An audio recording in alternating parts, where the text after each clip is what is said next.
Berba maline uveliko je krenula, a na nekim područjima je na vrhuncu. Takva je situacija i u našem malinjaku.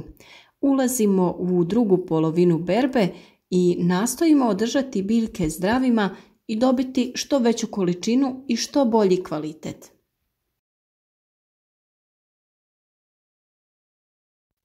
Dugo vremena nismo radili video na temu malina, ali htjeli smo u ovom kritičnom trenutku pokazati neke od agrotehničkih mjera da bi pomogli proizvođačima maline da što uspješnije završe ovu berbu.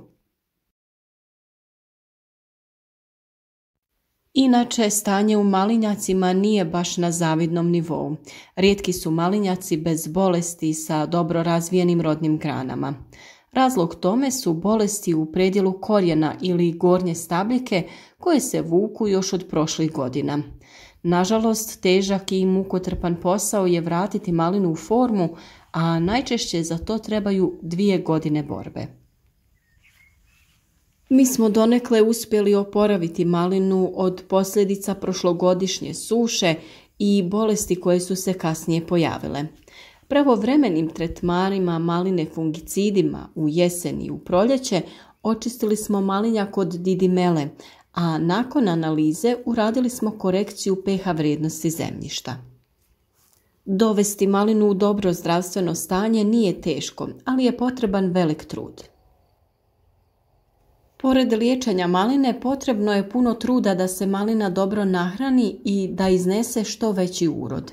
Mi smo hranjivima u osnovnoj gnojidbi, vodotopivim hranjivima kroz sistem za navodnjavanje i folijarnom prihranom dobili dovoljno duge rodne grane. Sada beremo plodove našeg rada.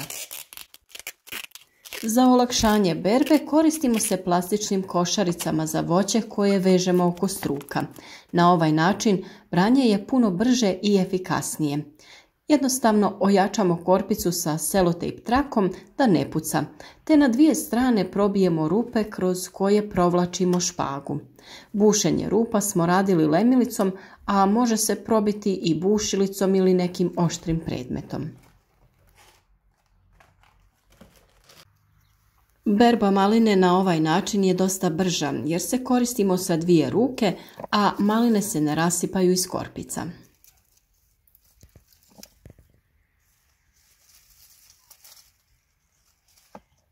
Već smo pričali o prihrani u fazi razvoja biljke, a to vrijeme je prošlo, tako da ćemo sada pričati o prihrani koju treba uraditi u berbi za što bolji prinos.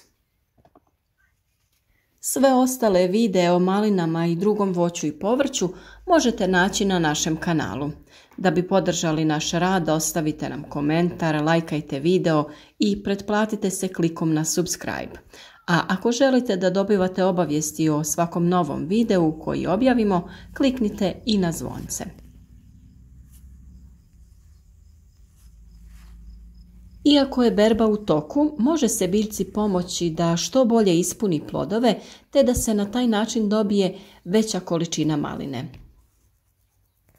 Inače, za razvoj ploda od hranjiva je najbitniji kalij i kalcij, koje malina treba u većim količinama. Dosta je teško odjednom opskrbiti zemljište sa svim hranjivima, pa to moramo raditi u više navrata. A najefikasnija prihrana je folijarna, to jest preko lista. Pored ova 2 hranjiva, biljku smo opskrbili i u ranijoj fazi razvoja sa fosforom pomoću preparata Vital Power Fos. Ovo hranjivo omogućilo je i razvoj korijena, što je jako bitno u ovom stadiju biljke kada treba uzeti sva hranjiva iz zemlje. Najveći problem nastaje kada temperature pređu 30 stepeni, te biljka prestane usvajati hranjivo. Tada moramo reagirati folijarno te prihraniti listove biljke. Ovaj način prihrane daje sjajne rezultate. Za ovu namjenu koristili smo Vital Power Calcio i Quality, proizvođača Zoberbak. Njih smo nabavili od dobavljača Berry Project, koji su distributeri tog hranjiva. Koristili smo ih od početka razvoja ploda, a i u samoj berbi. Ono što nam se najviše svidjelo kod ovih proizvoda jeste to što sadrže i druga hranjiva, potrebna za razvoj i očuvanje lisne mase. Dovoljne količine azota su to omogućile, pa su naše biljke kroz čitavu berbu zadržale tamno zelenu boju. Osim toga, tu su sadržane i aminokiseline koje pospješuju usvajanje hranjiva u biljku. Sadržaj bora u ovom hranjivu pospješuje razvoj cvjetova i bolju oplodnju, što je dovelo do toga da još uvijek maline formiraju nove cvjetne pupoljke. Na ovaj način berba bi se mogla dosta produžiti.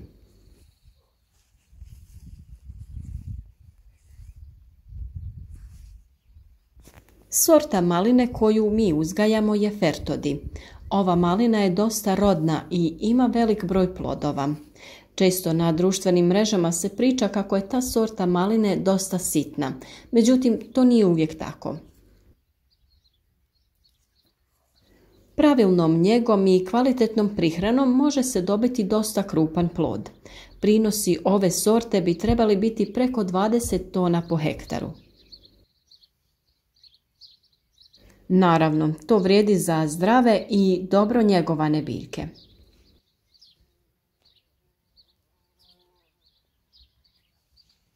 Ova malina kada je u dobroj formi zahtjeva bočni naslon koji će spriječiti lomljenje grana. To se događa u berbi kada težina plodova na dugim granama bude prevelika, pri čemu grane padaju prema dole.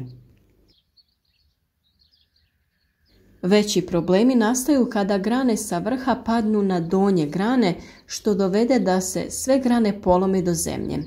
I iz tog razloga potrebno je postaviti nekoliko naslona u razmaku od oko 30 cm. Dužina rodne grane ne znači uvijek i bolje prinose. Pravilna prihrana jedan je od faktora, a dobri vremenski uslovi često znaju biti onaj presudni faktor.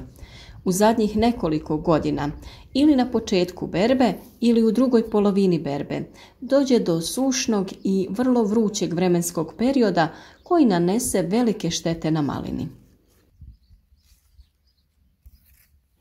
U takvim situacijama potrebno je na vrijeme u tlo dodati preparate koji će zadržati vodu u zoni korijena maline i na taj način pomoći joj da preživi. Takvi vremenski uslovi su trenutno, pa smo biljci dali kroz sistem za navodnjavanje kap po kap hranjivo koje se zove Džepavit. Ovaj preparat je korektor tla koji poboljšava samu strukturu tla, regulira temperaturu i povećava vlažnost tla. Povećava izmjene iona tako da biljka mnogo brže upija aktivne tvari iz tla, a povoljno utječe i na djelovanje mikroorganizama u tlu što povećava enzimske aktivnosti.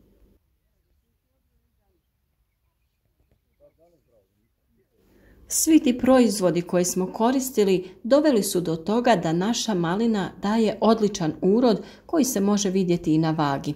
Ovo je samo dio maline koja je nabrana sa naše plantaže u samo jednom danu.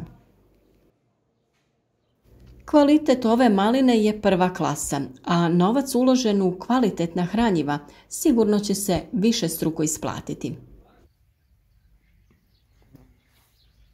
Uz sve ove mjere malinu pokušavamo zaštititi od vrućine zasjenom, koja sprječava ožegotine na plodu, a uz to umanjuje isparavanje vlage iz tla. Nju smo postavili na konstrukciju koju smo pripremili prošle godine. Dosta je jednostavna i potrebno je samo pomoću letve, daske ili drvenih štapova produžiti stubove. Na njih smo pričvrstili plastičnu špagu te pomoću vezica pričvrstili mrežu.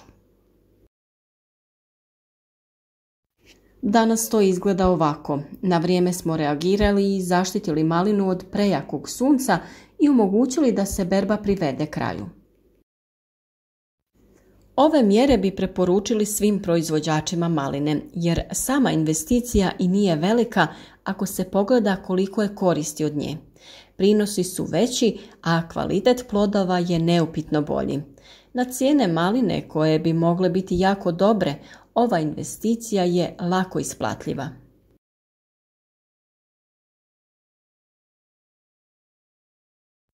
Nadamo se da će vam ovi savjeti pomoći kod uzgoja vaših bobica. Sve ove mjere primjenjive su i kod drugih sorti pa i kod drugog voća. Sva pitanja ili komentare možete nam pisati ispod videa, a ako su vam naši videi od koristi, zapratite naš kanal i podijelite video sa vašim prijateljima. Želimo vam dobar urod i još bolju cijenu u ovoj i u narednim godinama.